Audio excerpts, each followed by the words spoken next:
Les impacts des activités d'exploitation minière dans un territoire peuvent être analysés sous deux angles, donc les impacts positifs et les impacts négatifs.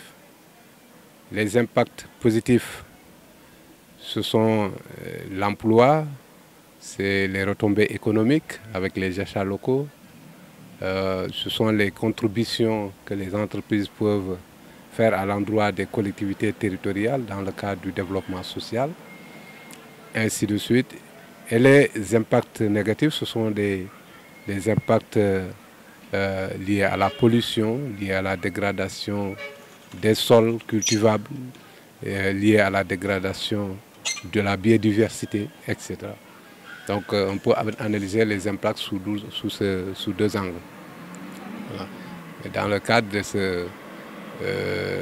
cette activité, j'avais présenté plutôt les impacts positifs que pourraient apporter les activités d'exploitation minière dans les collectivités territoriales. Voilà, on a eu deux panels.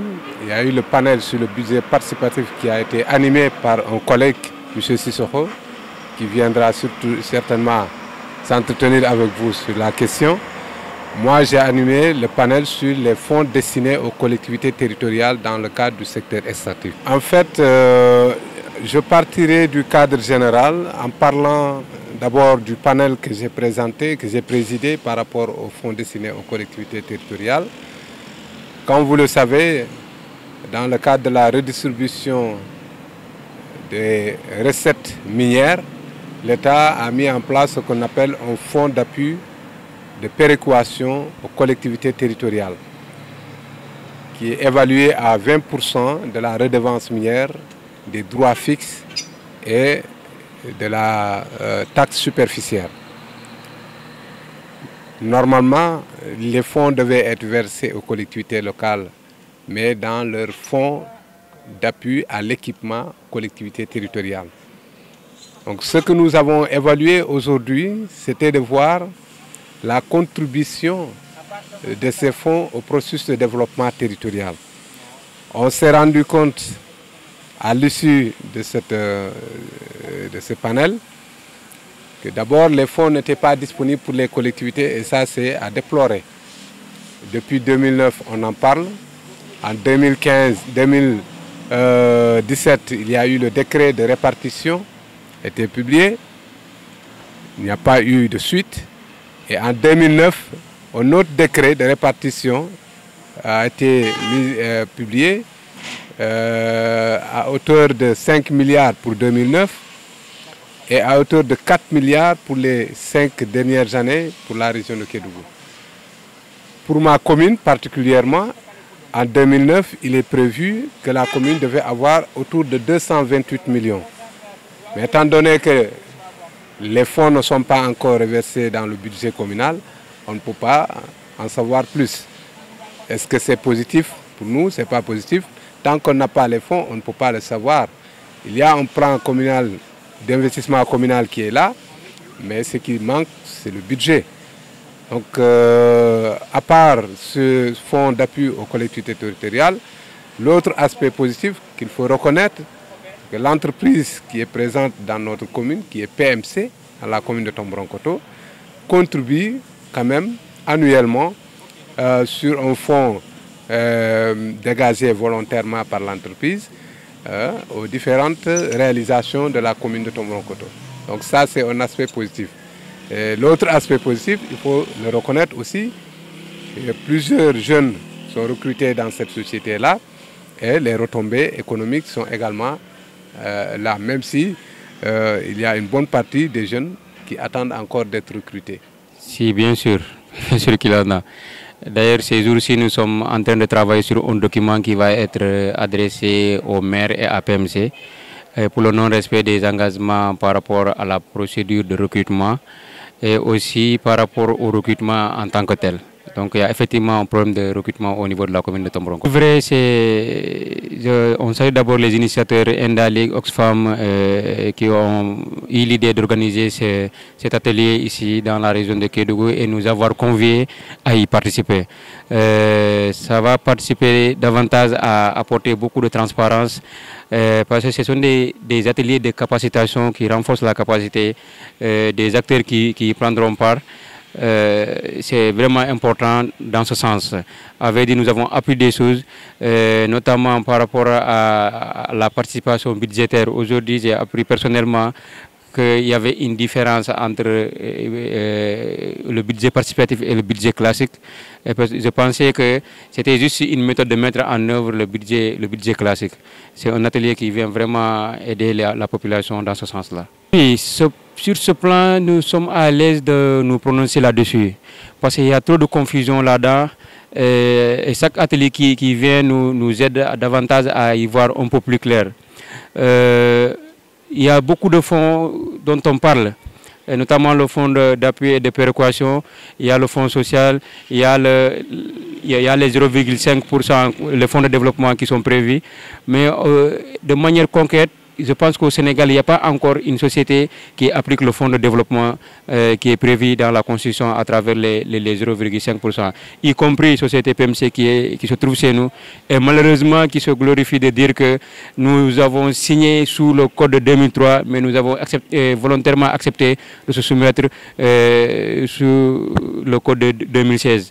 Mais après l'atelier que ITIE a organisé à Tomboronkoto et après l'atelier que Enda League est en train d'organiser ici, on se rend compte qu'effectivement, ce n'est pas le cas. Juste, nous sommes contents de nous convier à ça, de les exhorter à continuer sur cette lancée, parce que la répétition est pédagogique, c'est de continuer chaque fois à ce que nous prenions part à des activités pareilles pour éveiller l'esprit de la jeunesse, qui est très important, parce qu'on va faire un compte rendu, nous avons un groupe WhatsApp, on va faire un compte rendu dans le groupe, des jeunes vont comprendre effectivement ce qu'il y a lieu de faire par rapport à ces industries extractives, par rapport à la participation, les jeunes vont prendre conscience de ça, ils comprendront ce qui est en train d'être fait, et ce qui est fait, il y a un grand fossé. C'est un atelier vraiment qui peut rapporter beaucoup à la région de Kédougou, dans l'ensemble du territoire national.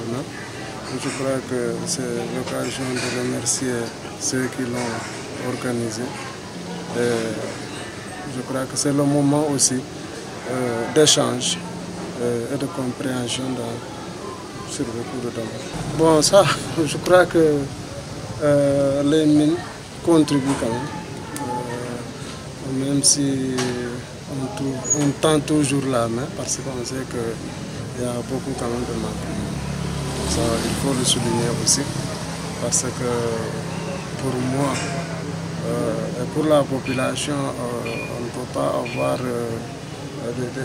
des sociétés minières dans la zone et mourir de poussière. Donc ça déjà c'est un grand manquement au niveau de l'État ou bien des sociétés minières qui doivent assister à la population par rapport à ça. Mais dans d'autres secteurs, comme les AGR et consorts, bon, ils ne ménagent aucun effort pour créer des activités génératrices de revenus. Donc les sociétés quand même ne ménagent aucun effort pour appuyer dans ce secteur. Je crois que l'essentiel aussi, il faut le savoir, la priorité c'est la santé. Donc si les routes aujourd'hui sont goudronnées, je crois que s'il n'y a plus d'enclavement dans la zone, je crois que le problème sera résolu. Pour cette activité, je viens, c'est la première journée, je crois que ça va être 2 journées. Donc je crois que la première journée a été fructueuse aussi, parce qu'on a pu, beaucoup de gens ont pu comprendre comment le fonds social a été distribué, le fonds de péréquation surtout. Les gens ont compris pourquoi certaines localités ont eu plus d'argent que d'autres localités. Et vraiment, ça a été un peu fructueux, je peux dire, parce que à part ça, les gens ne semblaient pas comprendre exactement qu'est-ce qui se passe pour que Kédougou, par exemple, est une petite somme. 4 millions. Voilà, par rapport à d'autres régions même qui ne sont même pas impactées. Parce que quand on parle d'impact aussi, il faut savoir. Il faut savoir que Kédougou, la ville de Kédougou est impactée. Elle est impactée. Elle est impactée du côté de l'environnement, parce que les gros porteurs passent par là. Donc la région, la ville est impactée aussi du côté économique, là, parce qu'aujourd'hui tout est devenu cher à Kédougou. Je crois qu'aujourd'hui, si on doit aussi développer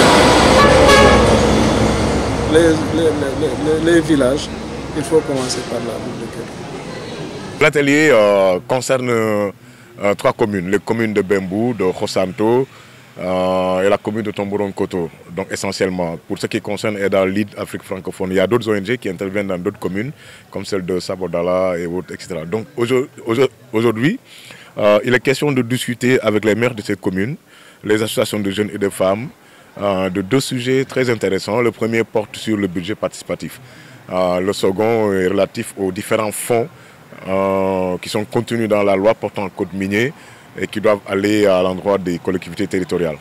Donc par rapport au budget participatif, il est important dans la mesure où, quand on dit budget participatif, ça veut dire qu'il y a une partie du budget de la collectivité qui doit alimenter ce budget, donc en termes d'investissement. C'est important parce que ça permet aux citoyens de participer à la vie de leur communauté, ça permet aux citoyens de choisir eux-mêmes leur projet, d'en discuter, de suivre ensuite l'exécution de ces projets. Donc ça participe de la transparence au niveau justement de la gestion de leur collectivité.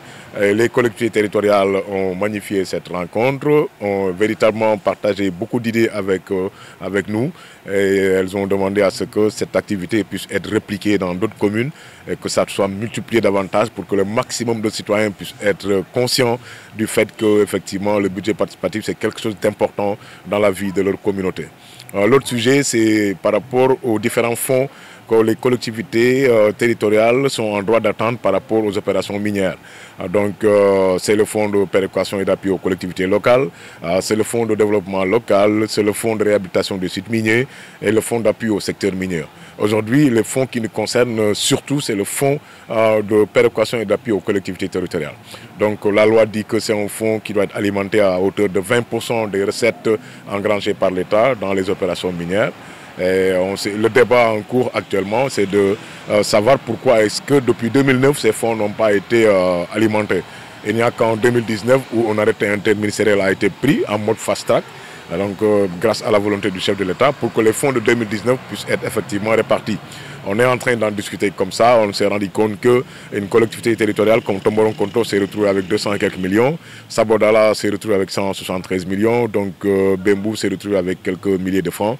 Donc c'est ça qu'on est en train de discuter pour voir un peu, est-ce qu'il n'y a pas moyen d'examiner tout ça, de pousser l'État à revoir sa copie en termes de répartition de ces fonds, parce qu'une commune comme Kédougou qui n'a eu que 4 millions et quelques, etc., par rapport à une commune comme Mbaké qui a eu 11 millions, donc Mbaké qui est loin des opérations minières, Kédougou qui est la capitale de la seconde région minière du pays. Donc des débats comme ça, essayer de voir quels sont les critères qui ont été mis en avant, de revoir ces critères pour qu'au moins que les communes qui habitent directement les opérations minières puissent être bien servies par ces différents fonds. Il y a un autre fonds qui va être concerné les collectivités locales qui habitent directement ces opérations minières, c'est le fonds de développement local. La loi dit c'est 0,5% des bénéfices nets des entreprises minières qui vont alimenter directement ce fonds.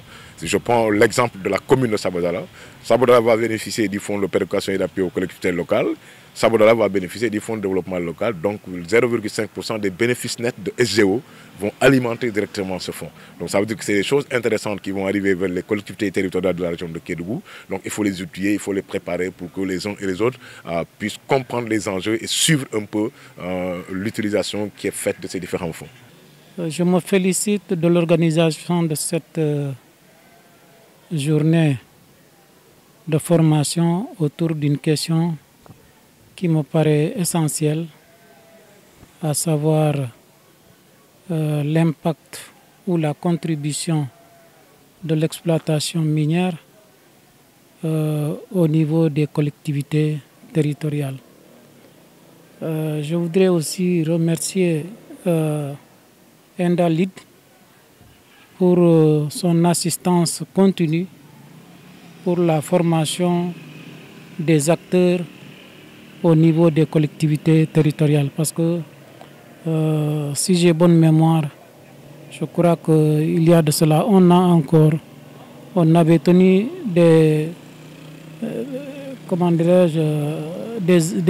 formations de ce genre, bien que le thème diffère un peu. C'est pour dire qu'ils ne cessent d'apporter leur contribution à appuyer les collectivités territoriales pour mieux apprendre à gérer l'impact ou bien leurs responsabilités pour le développement de ces collectivités-là. Et surtout, le volet le plus important dans cet atelier, c'est la participation des populations.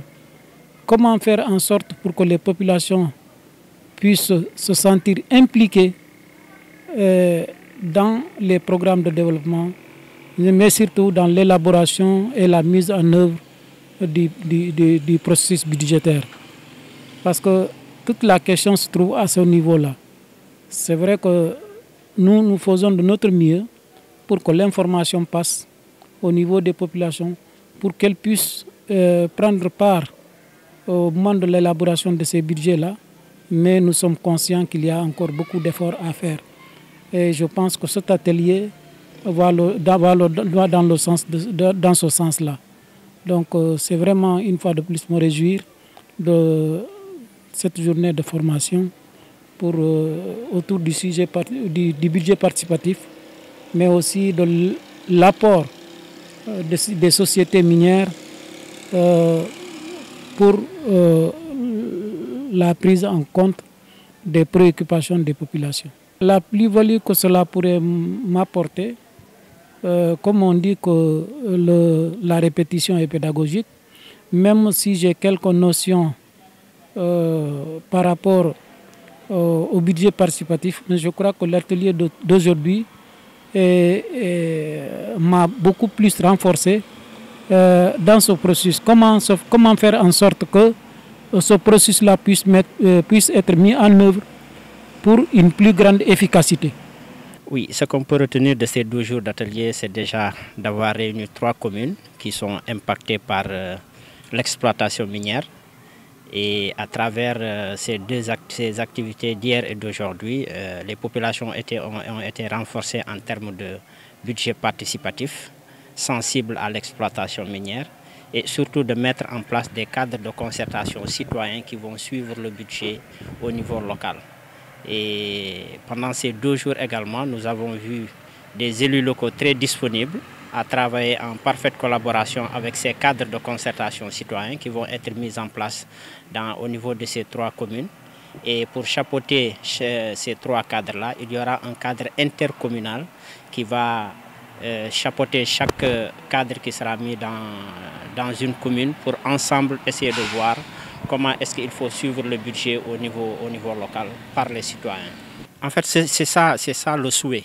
C'est ça le souhait, étant donné que là c'est la première étape du projet, à ce que j'ai compris.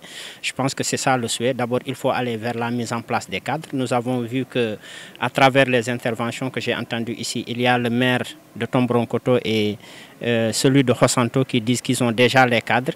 Le problème, c'est que les cadres ne sont pas dynamiques. Endalid n'a qu'à les accompagner d'abord à redynamiser ces cadres-là. C'est Bembou qui n'a pas encore un cadre. Et là aussi, ils ont pris l'engagement de mettre en place un cadre.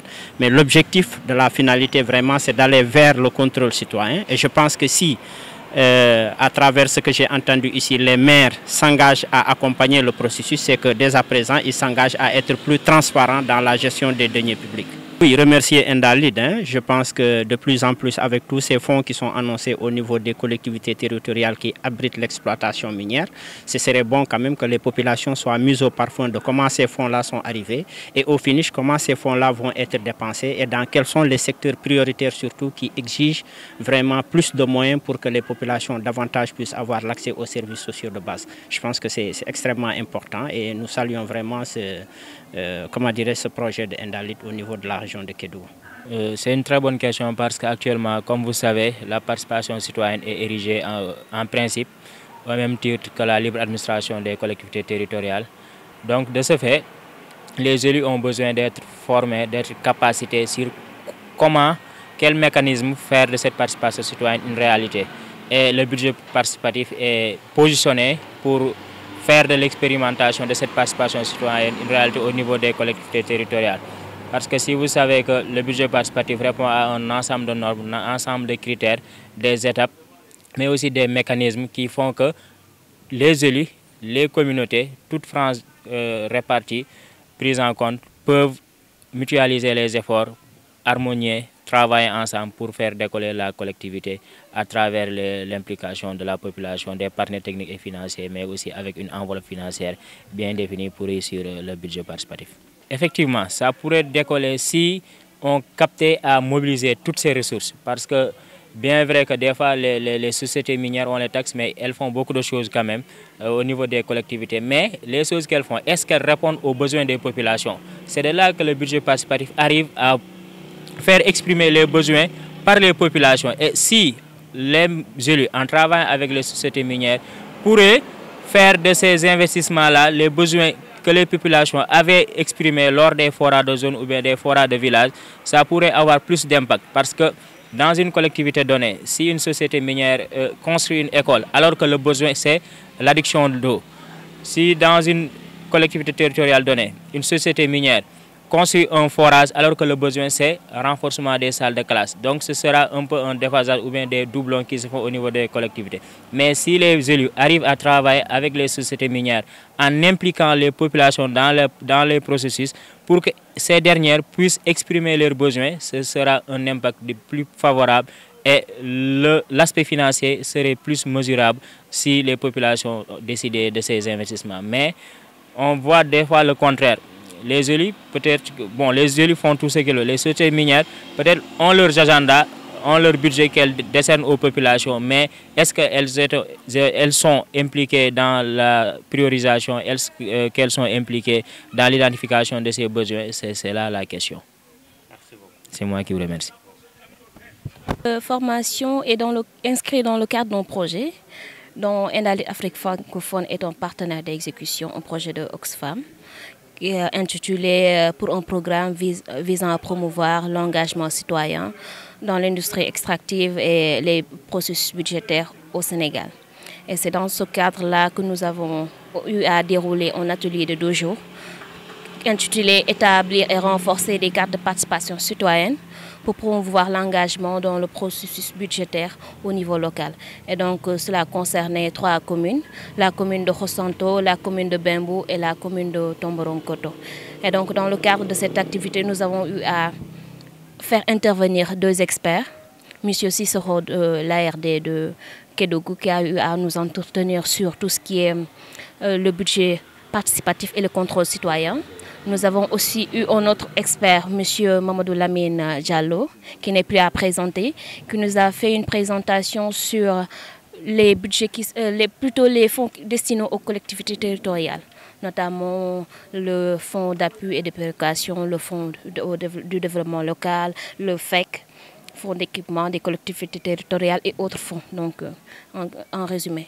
Et donc à la suite de cela, nous avons eu à faire des travaux de groupe concernant quelles sont les thématiques prioritaires pour les communes, pour qu'on puisse au moins identifier sur quelles thématiques il y a des priorités. Mais à la fin, nous avons établi des cadres, renforcer ce qui existe déjà et établir de nouveau et terminer par un cadre intercommunal de concertation citoyenne pour le suivi du processus budgétaire. Les engagements pris au sortir de cet atelier, c'est déjà de s'unir à travers des forats communautaires, que ce soit au niveau des communes, parce que nous savons que déjà pour Tomboronkoto et Khossanto, nous avons déjà établi des cadres. Donc, il reste juste le cadre de Bembou à établir. Et donc, nous ferons des forats communautaires pour impliquer davantage les communautés. Parce qu'on parle de participation citoyenne. Et donc, on ne peut pas aujourd'hui sélectionner délibérément, intentionnellement une partie de la population et laisser en rade une autre partie. Donc ça va nous permettre d'impliquer davantage les communautés dans le processus budgétaire. Et donc à partir de ces forats-là, il y aura le cadre intercommunal qui sera mis en place et nous allons ainsi les former davantage, et aussi il y aura un partage d'expérience parce que comme nous l'avons dit, il y a Tomboron Koto et Khossanto ont déjà des cadres, mais il faudra les redynamiser parce qu'on s'est rendu compte que les cadres qui existent déjà au niveau de ces deux communes sont un peu mous. Donc, il y a depuis un moment, ils n'ont plus réellement des actes d'activité. Donc ce sera pour nous l'occasion un peu de redynamiser ces cadres et de travailler ensemble pour une synergie et une implication totale des citoyens dans la gestion des affaires publiques de leur localité.